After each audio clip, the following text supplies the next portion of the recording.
নমস্কার, বাংলা মন থেকে বলছি সন্ময় বন্দ্যোপাধ্যায়। আপনার পরিবারে কোনো মৃত ভোটার আছেন, সংশ্লিষ্ট আপনার এলাকার বিএলও আপনার বাড়িতে যাননি, চেক করেননি, জানেননি, কোনো প্রশ্নও করেনি, কিংবা বিএলও আপনার বাড়িতে গেছেন, নির্দিষ্ট ধরুন 6 জনের মধ্যে একজন মারা গেছেন, 5 জনের ফর্ম আপনার বাড়িতে দিয়েছেন, একজনের ফর্মটা আপনার বাড়িতে দেননি। আপনার কি করণীয়? আজকে এই বিষয়টা নিয়ে এলাম। খুব জরুরি, তার কারণ প্রত্যেক মানুষের এটা জেনে রাখা দরকার এবং প্রয়োজন হলে আমার এই তথ্যটা আপনার পরিচিত জনকে শেয়ার করবেন, তার কারণ এটাতে বড় একটা আশঙ্কা এবং বিপদ ঘটে যেতে পারে। জাতীয় নির্বাচন কমিশনে এদিন চিফ ইলেকটোরাল অফিসার পশ্চিমবঙ্গের, তার সঙ্গে দীর্ঘক্ষণ তাদের বৈঠক হয় এবং পরিষ্কারভাবে জানিয়ে দেন কোনো মৃত ভোটারের নাম ইচ্ছাকৃতভাবে কিংবা অজ্ঞানত কোনোভাবে যেন ভোটার লিস্টে না থাকে। তার জন্য আপনি নিশ্চিত করুন, আপনারা নিশ্চিত করুন। বিএলওদের তো তারা নির্দেশ দিচ্ছেন, এইআরওদের নির্দেশ দিচ্ছেন, ইআরওদের নির্দেশ দিচ্ছেন, ইআরওর ডিস্ট্রিক্ট ইলেকটোরাল অফিসারের মাধ্যমে নির্দেশ পৌঁছচ্ছে ইআরওর কাছে, ইআরওরা নির্দেশ দিচ্ছেন বিএলওকে। কিন্তু তার ফাঁকগুলোও যদি মৃত মানুষ ভোটার ঢুকে থাকেন, তাহলে আপনার কোথায় সংকট একটু জেনে রাখুন তথ্যটা। আমি আজকেই প্রতিবেদন পেশ করার কিছুক্ষণ আগে দক্ষিণ কলকাতা থেকে একটি ফোন পেয়েছিলাম, নির্দিষ্ট অঞ্চলটির কথা বলছিলাম। বলেন, শর্মাবু, আমার পরিবারে বৃহত্তর পরিবার, হাঁড়ি আলাদা কিন্তু বৃহত্তর পরিবার। কতজন আপনার পরিবারের সদস্য আছেন বলুন? আনুমানিক 30 জনের আশেপাশে সদস্য, একাধিক জ্ঞাতি আত্মীয় স্বজন মিলিয়ে। তো বললেন যে আমাদের পরিবারে 2025-এ যে ভোটার তালিকা আছে তাতে 6 জন মৃত মানুষের নাম আছে, যারা 2025-এর ভোটার লিস্টে নাম আছে, কিন্তু তারা মারা গেছেন পর্যায়ক্রমে, বয়স হয়েছিল, তারা মারা গেছেন। কারণ বিএলও কি আপনাকে ভোট আধার এই এনুমারেশন ফর্ম দিয়েছেন, তাদের সই করিয়েছেন? বলেন না, এখানেই রয়েছে টুইস্ট, একটু জেনে রাখুন এক্ষেত্রে আপনার করণীয় কী। বললেন যে বিএলও আমাকে দিয়ে কোনো ফর্মে সই করাননি। আমি যে পরিবারের মৃত সদস্যর নামটা ডেট বলে লিখে আমি যে সই করে তারিখ দিয়ে দেবো, বিএলওটি করেননি।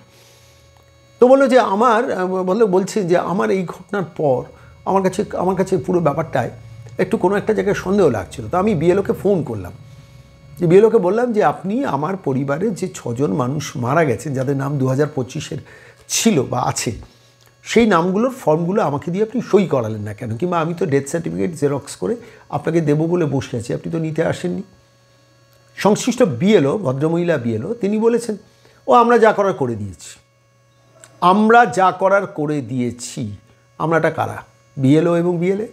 হতে পারে যে বিএলও লিখে দিয়েছেন যিনি মারা গেছেন, বা বিএলএ লিখে দিয়েছেন যিনি মারা গেছেন, ফর্ম সেইভাবে আপলোডেড হয়ে গেছে। কিংবা যদি না করে থাকেন, তাহলে কি হতে পারে? এইখানেই রয়েছে টুইস্ট। এটা একটু বাংলার মানুষের জেনে রাখা দরকার। পরিষ্কারভাবে বলছি, ধরুন সংশ্লিষ্ট বিএলও মৃত বলে দেখালেন না, তাহলে সে ফর্মটা কীভাবে আপলোডেড হতে পারে? এমন সম্ভাবনা উড়িয়ে দেওয়া যাচ্ছে না। এরকম খবর টুকরো মাঝে মাঝে আপনারা ফোন করে আমাদের জানাচ্ছেন। একজনের ফর্ম আরেকজনের কাছে চলে যাচ্ছে, অর্থাৎ একজন মৃত মানুষের ফর্মটা আরেকজন নিয়ে নিচ্ছেন। কিন্তু ধরুন, সাপোজ আমি নামটা বলছি, হরিহর দাস বলে কোনো একজন ভদ্রলোক মারা গেছে। এবার এই ফর্মটা দিয়ে অন্য কে কী করবে? অন্য কেউ করতে পারে যার নাম ভোটার তালিকায় নেই, অবৈধ অনুপ্রবেশকারী, তিনি ছবির জায়গায় নিজের ছবিটা বসিয়ে, ওই ফর্মটা নিয়ে নিলেন, নিজের ছবিটা বসিয়ে হরিহর দাস নাম দিয়ে ভোটার লিস্টের নামটা ঢুকিয়ে বসে রইলেন। গেল এই ফর্মে যদি লিঙ্কটা হরিহর দাসের বাবা যিনি, তার তো 2002-এর ভোটার লিস্টের নাম ছিল, ফলে তো 2002-এর নামটা, রেফারেন্সের লিঙ্কটা মিলে যাবে, ম্যাপিংটা মিলে যাবে, হরিহর দাস নামটা মিলে যাবে, শুধু নামটা বদল হয়ে গেল। ধরুন কারুর একজনের নাম হচ্ছে, সাপোজ আমি বলছি, অনিন্দ্য সুন্দর ঘোষ। এবার এই অনিন্দ্য সুন্দর ঘোষের ভোটার লিস্টের নাম নেই, তিনি বাংলাদেশি থেকে অনুপ্রবেশ করেছেন। কিংবা ধরুন শামসুদ্দিন আহমেদ, তার ভোটার লিস্টের নাম নেই, তিনি সংকটের মধ্যে পড়তে পারেন, সমস্যার মধ্যে পড়তে পারেন, তিনি ওই হরিহর দাসের ভোটার লিস্টে নিজের ছবিটা বসিয়ে দিন। আপনি বলতেই পারেন পুরনো ছবির সঙ্গে নতুন ছবি মিলবে। পুরনো ছবির সঙ্গে নতুন ছবি মিলিয়ে ডিফারেন্সিয়েট করাটা খুব ডিফিকাল্ট। ফলত আপনার বাবা ছিনতাই হয়ে যেতে পারেন। আর আপনার বাবা যদি ছিনতাই হয়ে যায়, একাধিক সংবাদের প্রতিদিন আজকের সংবাদ মাধ্যমেও আছে, যেখানে পরিষ্কারভাবে মৃত মানুষের নামটাকে দেখিয়ে দেওয়া হয়েছে, অর্থাৎ ভাড়া করে নিয়েছেন। একজন ভদ্রলোক বলছেন যে আমার বাবার নামটা ভাড়া হয়ে গেছে, আমি কি করব বলুন তো? পরিষ্কার বলছেন যে তাঁর বাবা আদৌ আমার বাবা তিনি মারা গেছেন, কিন্তু 2002-এর নাম ছিল, সেই 2002-এর নামটা অমুক লোক বসিয়ে দিয়েছে। আজকের বহুল প্রচারিত সংবাদ মাধ্যমে আছে, আমি নাম ডিটেলসটা বলে সময় নষ্ট করছি না। এইবার কি হয়েছে, তিনি খবরটা পেয়েছেন বলে তিনি সঙ্গে সঙ্গে লিখিতভাবে সেটা নিয়ে অভিযোগ জানিয়েছেন। আমার বাবার নাম এই, তিনি মারা গেছেন বেশ কিছুদিন আগে, 2002-এ নাম ছিল। জনৈক বাংলাদেশি এসে আমার বাবার নামটা ব্যবহার করে ভোটার লিস্টের নামটা তুলে দিয়েছেন, মানে ভোটার লিস্টের ফর্মটা জমা দিয়েছেন। তিনি খবরটা পেয়েছেন বলে অভিযোগ জানাচ্ছেন। আপনি তো জানতেও পারবেন না। আপনার বাবা যদি ছিনতাই হয়ে গিয়ে থাকে, 2002-এর বাবা যদি ছিনতাই হয়ে গিয়ে থাকে, আপনি কিছুতেই জানতে পারবেন না। আরও মারাত্মক হচ্ছে 2025-এ যিনি মারা গেছেন তার নামটা ভোটার লিস্টে থেকে গেল। সেক্ষেত্রে কী করণীয়? খসড়া, দেখুন খসড়া ভোটার তালিকা বেরোবে, সেই খসড়া ভোটার তালিকায় মৃত মানুষের নাম থাকলে যে কোনো লোক চেক করলে বুঝতে পারবেন। কিন্তু কজন লোক অতটা সিরিয়াস, কজন লোকের অতটা সময় আছেন যে সেই খসড়ার তালিকা দেখে পরিবারের মৃত মানুষকে চিহ্নিত করে সেটা নিয়ে আবার নির্বাচন কমিশনে গিয়ে দরবার করা যে আমার পরিবারের অমুক মানুষ মারা গেছেন, তা সত্ত্বেও নামটা ভোটার লিস্টে উঠেছে, তো অনুগ্রহ করে বাদ দেওয়ার ব্যবস্থা করুন। এই তৎপরতা, এই একাগ্রতা কিংবা এত সময় কোন ভোটারের আছে? কোনো রাজনৈতিক দল যদি অভিসন্ধি রেখে আপনার পরিবারের প্রিয়জনের যিনি মারা গেছেন তার নামটাকে রেখে অন্য কাউকে নামটা তুলে দেওয়ার এই ধরনের অন্য চাতুরি বা চালাকি করেন, আপনার তো কিছু করার থাকবে না। কিন্তু সমস্যা আপনি কোথায় পড়বেন? আপনি যখন পরবর্তীকালে দেখবেন, চোখের সামনে দেখবেন অন্য কেউ আপনার বাবাকে ভাড়া নিয়ে বসে আছে, তার লিগাল ইমপ্লিকেশনসটা কী হতে পারে ভেবে রাখবেন। আপনার জমি জমা সম্পত্তি নিয়ে টান পড়তে পারে, আপনার ব্যাঙ্ক অ্যাকাউন্ট নিয়ে টান পড়তে পারে, আপনার কোনো আইনগত জটিলতায় সেখানে সংকট বাড়াতে পারে। তাহলে আপনার কী করণীয়? আপনার করণীয় হচ্ছে বিএলওকে প্রথমে ফোন করুন, করে বলুন যে আপনি তো আমার ডেথ সার্টিফিকেট নেননি, আপনি মৃত মানুষের নামটা তো নেননি, আপনি তো সইও করেননি, আমার ডেথ সার্টিফিকেট, আমার পরিজনের ডেথ সার্টিফিকেটটা নেননি, প্লাস আপনি সইও করে দেননি, ওই ফর্মে আমাকে দিয়ে সইও করেননি। এখানে বিএলও, যে কেসটা আমি আপনাদের কাছে বলছি, এখানে বিএলও ওই ভদ্রলোককে বলেছেন ও যা করার আমরা করে দিয়েছি, এবার যদি না করেন তাহলে আপনি খসড়া তালিকা পরে দেখে নেবেন। কার এত সময় আছে বলুন তো? 14 তারিখের পর খসড়া তালিকা বেরোলে তখন বসে বসে চেক করা ভোটার লিস্টে যে আমার পরিবারের অমুক লোক মারা গেছেন, তার নামটা ঢুকে বসে আছে কিনা। আবার যদি আইডেন্টিফাই করেন বসে আছে, তখন গিয়ে আপনাকে দৌড়তে হবে। তখন গিয়ে ওই অজ্ঞাত পরিচয় ব্যক্তি যিনি আপনার ওই মৃত মানুষের ফর্মটা হয়তো ফিল আপ করে নিয়ে নিজের নামটাকে ঢুকিয়ে রেখেছেন বা নিজের ডুপ্লিকেট নামটাকে ঢুকিয়ে রেখেছেন, তিনি তো কন্টেস্ট করবেন না ওটা আমার নাম, আপনাকে কে বলেছে, আপনার নাম বাদ দেবো কেন? বহুবিধ সমস্যা সংকট কিন্তু আসতে পারে। এক্ষেত্রে প্রথম কাজ হচ্ছে প্রত্যেক ভোটারের যে আপনার পরিবারের কোনো মানুষ যদি মারা গিয়ে থাকেন, সেই ফর্ম যদি বিএলও আপনাকে দিয়ে ডেড বলে সই করিয়ে না নিয়ে গিয়ে থাকেন, কিংবা ডেথ সার্টিফিকেটের কপি যদি সই না নিয়ে গিয়ে থাকেন, প্রথম ফোনটা বিএলওকে করুন, দ্বিতীয় ফোনটা বিএলওকে করুন, তৃতীয় ফোনটা বিএলওকে করুন, চাপ দিন যে আপনি ডেথ সার্টিফিকেটটা অন্তত রিসিভ করে আমার কাছ থেকে নিয়ে যান। এরপরে চতুর্থ ফোনটা করুন ইআরওকে, তাতেও যদি কাজ না হয়, যদি ইআরও তাতেও কাজ না করে, তাহলে প্রথম যে কাজটা করুন, মেল করে ইআরওকে বলুন একটা ডেথ সার্টিফিকেটটা অ্যাটাচ করে যে আমার পরিবারের অমুক লোক মারা গেছেন, বিএলও এই ডেথ সার্টিফিকেটটা নিয়ে যাননি, এটাকে রেজিস্টার করার ব্যবস্থা করুন, এই নামে আমার বাবার নাম বা প্রিয়জনের নাম যিনি এত তারিখে মারা গেছেন ঢুকে বসেছিল, এটার সার্টিফিকেট যেহেতু নেননি বিএলও, ফর্ম যেহেতু আমাকে দিয়ে সই করেননি, সেই জন্য আমি আপনার অবগতির জন্য জানলাম। তাহলে রেকর্ডেড থাকলো। আপনার বাবা ভাড়া খাটতে, মৃত বাবা ভাড়া খাটতে যেতে পারবেন না, বা পরিবারের মৃত সদস্য কোথাও ভাড়া খাটতে যেতে পারবেন না, এক। দ্বিতীয়ত যেটা, যদি ধরুন আপনি মেল করতে না পারেন, তাহলে আপনি কী করবেন? ইআরওকে গেলে তো চিঠি সই করে রিসিভ করে দেওয়ার মতো তাদের সময় নেই। আপনি স্পিড পোস্টে ইআরও অফিসটা কোথায় আপনাদের জানা উচিত। প্রত্যেক 294টা বিধানসভায় একজন করে ইআরও আছে। নর্মালি সেটা লোকাল পুরসভা হলে পুরসভার অফিসে ইআরওর অফিস থাকে, ইলেকট্রাল রেজিস্ট্রেশন অফিসার, কিংবা পঞ্চায়েত এলাকা হলে বিডিওর অফিসে বা পঞ্চায়েত অফিসে খোঁজ নিয়ে নিন, তার পোস্টাল অ্যাড্রেসটা নিন। স্পিড পোস্টে ডেথ সার্টিফিকেট আর এক সাদা কাগজে একটা অ্যাপ্লিকেশন করুন, মাননীয় ইআরও আমার পরিবারের অমুক লোক এত তারিখ মারা গেছেন, এই ফর্মটা বিএলও সই করাননি, এই ফর্মটায় ডেথ সার্টিফিকেটটা আমার কাছ থেকে নিয়ে যাননি, আমি খুব চিন্তিত, এই নামটা যেন অবিলম্বে ভোটার তালিকা থেকে বাদ দেওয়া যা হোক।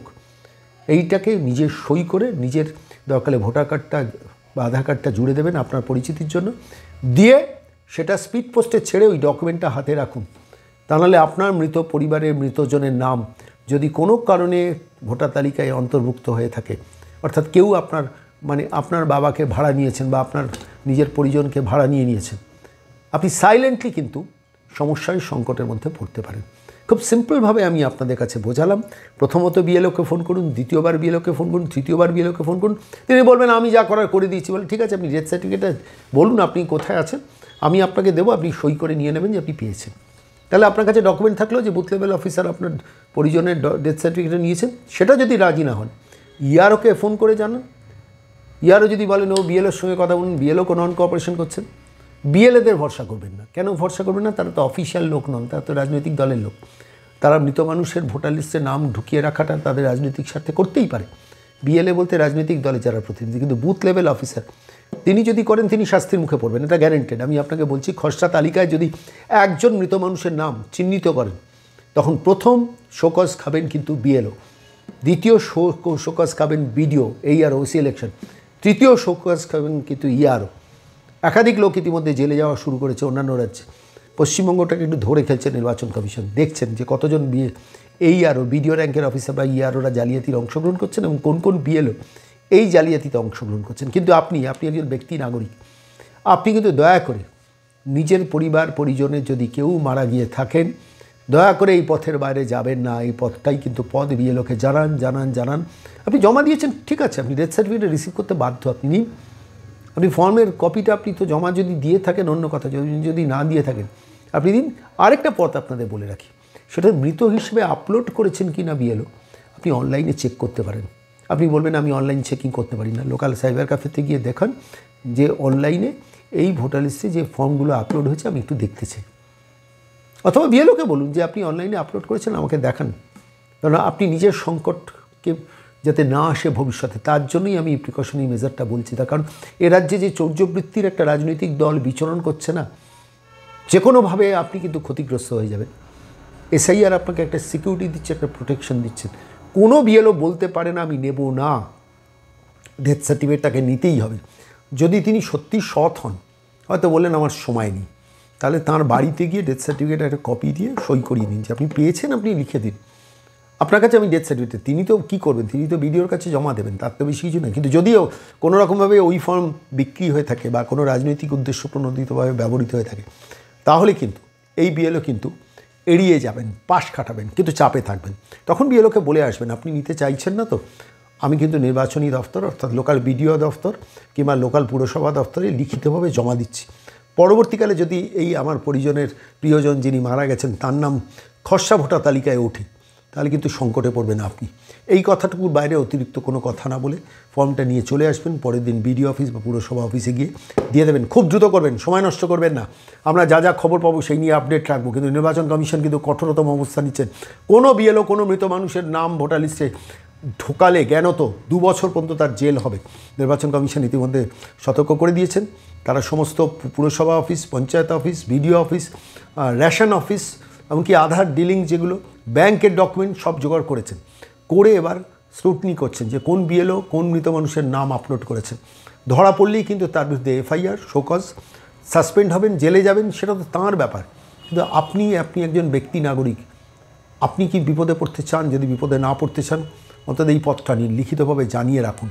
এটা আপনার সেফটি মেজার, সেফটি ভাল্ব। ভবিষ্যতে আইনগত জটিলতা, আপনার জমিজমা সম্পত্তি, আপনার ব্যাঙ্ক অ্যাকাউন্ট বা আপনার যে কোনো লিটিগেশনের পার্ট, আইনগত সংকট যেখানে আসতে পারে, সেইটাকে প্রোটেক্টেড রাখার জন্য একটু অনেক পরিশ্রম করেছেন, এইটুকু অন্তত নিজের জন্য পরিশ্রম করুন।